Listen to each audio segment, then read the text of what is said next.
Welcome back.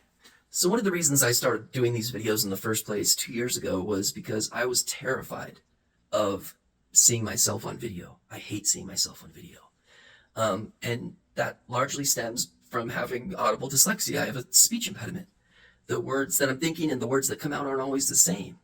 And so what I'm wondering, and I say awful things to myself about it. Do you ever say awful things to yourself? It's, silently, obviously just in your head. But do you ever say cruel things to yourself that you would never say to your kids or your nieces and nephews or friends' kids? If so, then you'll want to stay tuned for this episode because I'm going to go, I'm not going to go too deep, but I'm going to validate each of us being our own worst enemy. And by the end of this video, you'll have a better understanding of why it's so important to not say cruel things to ourselves, to limit the negative self-talk that comes in. So let's get into it.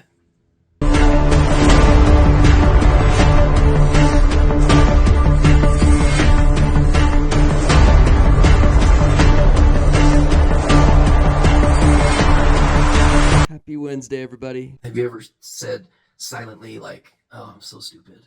Or looked in the mirror and said, I'm so useless?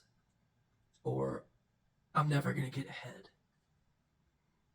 If you've said things like that to yourself, then this video is a must-watch for you because that's where mental health starts. And by the way, you're not alone, okay? I want you to know that I'm right there with you. Even those that are supposed to have, mental health all figured out still fight this from time to time. But limiting the negative self-talk that we say to ourselves gives us an exponential growth in our lives. And it's kind of a constant battle. But the barometer for this, the measurement, is are you saying anything to yourself that you would say to your child or to someone else's child? And if the answer, if you are saying things to yourself that you would never say to your kids or to somebody else's kids, then it's time to give yourself some grace. It's time to relax and to let yourself be imperfect. I struggled with this for so long. I looked in the mirror, man, I saw every imperfection you can imagine. And I'm going to be doing an article in Brains Magazine. I believe it launches either in September or October about how we're our own toughest critics. When we look at a picture of ourselves, and maybe we've got a friend sitting by us, and our friend will say, cute, or that's darling, or something. And you're thinking to yourself, oh my gosh, like I look horrible. We've become part of a society where image, pictures, life, fun, excitement, it's all documented now. It's all on either video or we have pictures taken. But those of us that struggle with self-esteem, social media is really hard. And it just feels like there's like this impossible level of like, you're supposed to look a certain way. You're supposed to dress a certain way. You're supposed to shop at the same places. And on and on. What just happened to just being you? Just being the best you that you can be. I even though it's not my profession, I deal with people, I would say 3 to 4 times a week that are in crisis mode, that are suicidal. Just, friends of friends that have called me and asked me to talk to sometimes I know them, most of the time I don't. These people just see the worst in themselves. And I comfort them and I console them and I'm there for them. And I'm in, if it's too big a crisis, then I bring in obviously a professional, which should be sought in any or sought. A professional should be sought in any mental health situation. And so by nature, I'm just a quiet person. But these people that are suicidal, they're not totally unlike me. I just have different coping strategies and coping mechanisms of giving myself grace. When I learned that perfection was one of the lowest standards, I heard that from Tony Robbins of all people, and I was like mortified because I thought perfectionism was just paying attention to detail. Well, we can take perfectionism too far, and we can apply perfectionism to the way that we perceive ourselves. And it's at that moment that we apply perfection to how we perceive ourselves that we fall into a poor mental health way of living. It's unhealthy. It's not good for us. And of course, we don't talk about it because we don't want to sound lame to our friends, like, especially a guy. Like, I don't want to be like, hey, I was looking in the mirror today and thought that my skin looked really crappy. What do you think about my skin? Is it too shiny? Is it too oily? Like, you don't want to talk, to your friends about that. You got to be a macho guy, right? Well, no, you don't. There are people that understand, and you should do your best to surround yourself with those type of people. Because, guys, suicides have never been higher. Every 40 seconds, somebody commits suicide.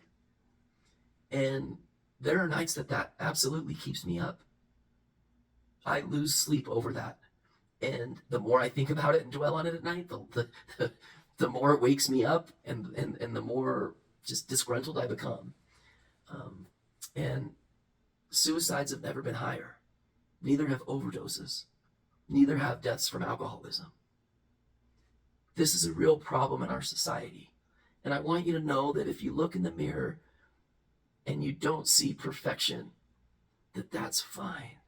You're not supposed to be perfect. And none of us expect anybody else to be perfect. And if you do expect other people to be perfect, you've got a big learning lesson for you when you're not in this world anymore. Maybe one of the most painful learning lessons that you can have, because that means that you are self-righteous, controlling, and you don't understand people on any level. So I just want those that don't see perfection to know that you're loved, that you're validated, that you're cared about, that there are people that are, virtually everybody, whether they hide it or not. Some of us are a little better at hiding it, maybe on platforms like Instagram, and some of us not quite so much. And so we just avoid it, or we try to play this game of catch up that just we can never catch up to others that are perfect or that make themselves look perfect on social media. Their lives aren't perfect. So I'm here to vouch for the imperfect. I'm here to tell you that you are beautiful exactly the way that you are. Could you make improvements? Of course, we can all make improvements. That's what these videos are about, is self-improvement. But as long as we're calling ourselves cruel things up here that we wouldn't dare say to our children or to a niece or nephew or another person's child, that's where it starts, is our negative self-talk. If you've read my book, you know that's the first thing that I talk about. The very first thing that I deal with and that I have a worksheet on is negative self-talk. So this isn't a sales pitch.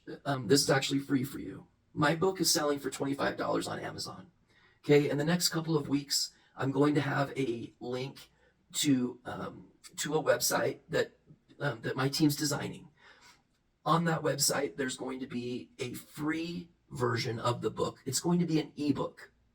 The reason that I decided to do that is because a large contingency of my audience is out of the United States. So they speak different languages.